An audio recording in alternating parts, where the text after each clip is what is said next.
What is the one thing about the guitar that I hate the most? The whammy bar.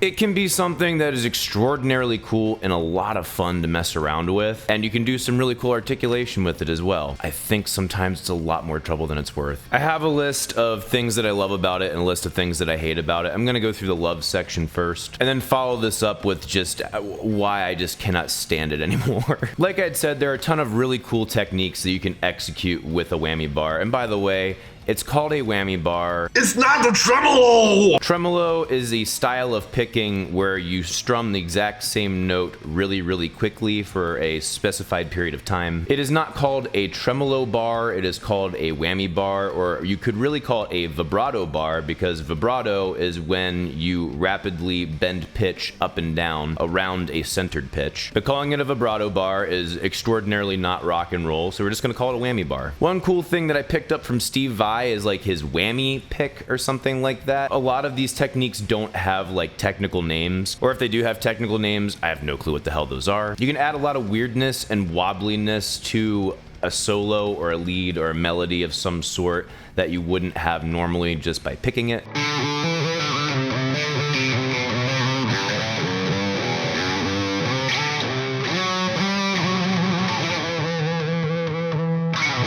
You can do little short dives. I love these little short dives. I do them often. Those short dives add a lot of dramatic effect to your solos. It kind of takes it from being these very specific angular notes to being like a wow, you know, it gives it a bit of a vocal quality.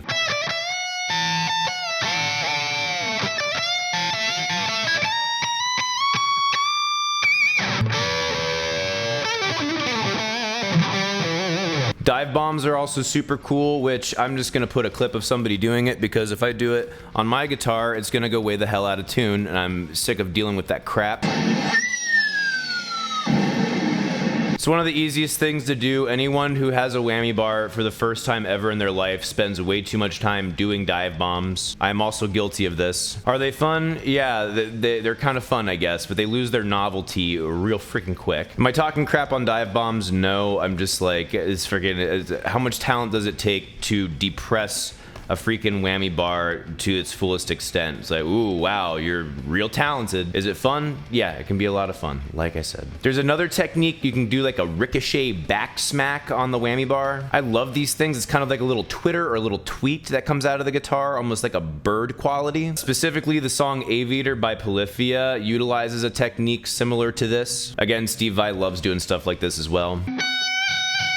You can just add vibrato to notes or chords with a whammy bar.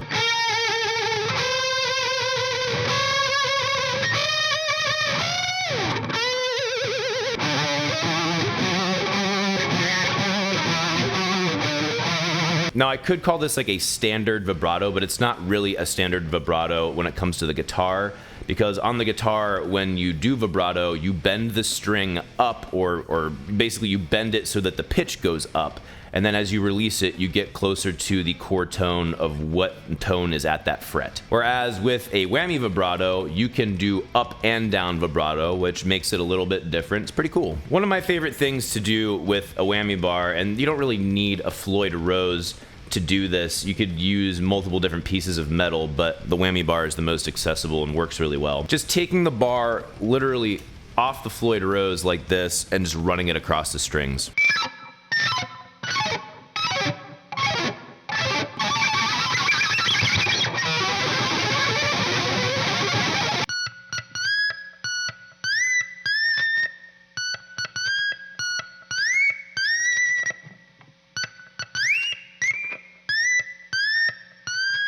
Dragon Force is very notable for using techniques like this. I think if you took the time to explore it, you could probably do some pretty fun stuff with it that actually is creative and interesting. The last thing that I love about having a Floyd Rose system is micro-tuners. Micro-tuners are so wonderful. Especially when you have nut locks like I have on this Ibanez, it makes it so much easier than having to take all of the locks off, tune one string, and then hopefully micro-tune other parts of the string, and then lock them all back up again. Micro-tuners are so ridiculously helpful in that regard. I wish I had micro-tuners on all of my bridges, personally. Alright, so with all these cool things, they do not outweigh how big of a pain in the butt whammy bars can be, or more specifically, Floyd Rose bridges. Things I hate.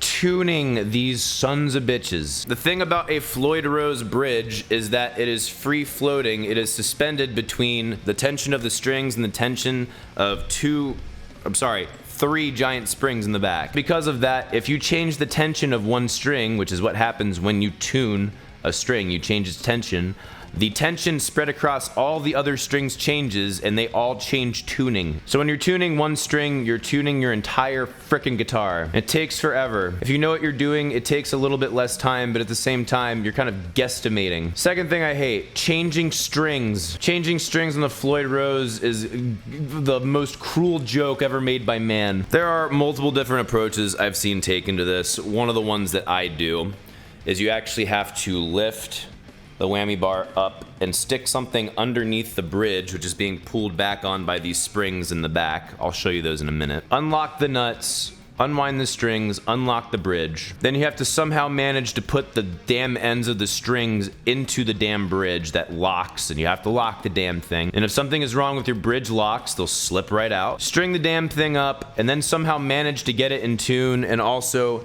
have the correct tension balance between your strings and your springs. Because you may be sitting here trying to tune things, and your bridge, after the balance is found and it's in tune, may be several centimeters above where you like it, which ruins your action and also ruins your range of motion with your Floyd Rose. It truly honestly sucks. Third thing that I hate, these things notoriously go out of tune. If you get a good quality Floyd Rose with good locks, you should not have a problem, but let's be honest, if you don't, which is most guitars with whammy bars, and also if you don't take care of it or get it set up properly, it will go out of tune. One of the biggest reasons why I don't like doing dive bombs. I've always done dive bombs since I first got this guitar and it was properly set up.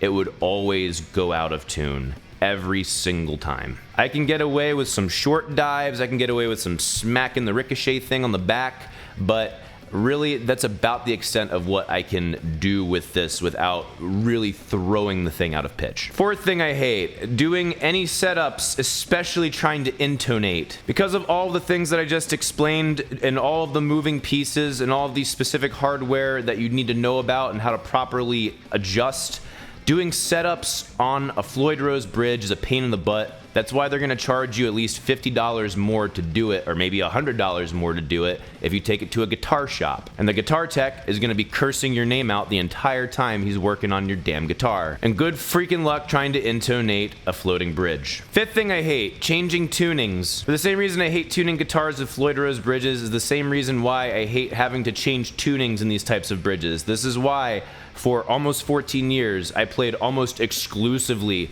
in E standard. Sixth thing I hate, the last thing I hate, is the tension that you have to worry about with the damn springs on the back. These three springs here, you have to adjust tension as needed by screwing in these Phillips head screws or screwing them out, which would release tension. Sometimes they only have two strings, and because they have three prongs on each side, you can configure them multiple different ways.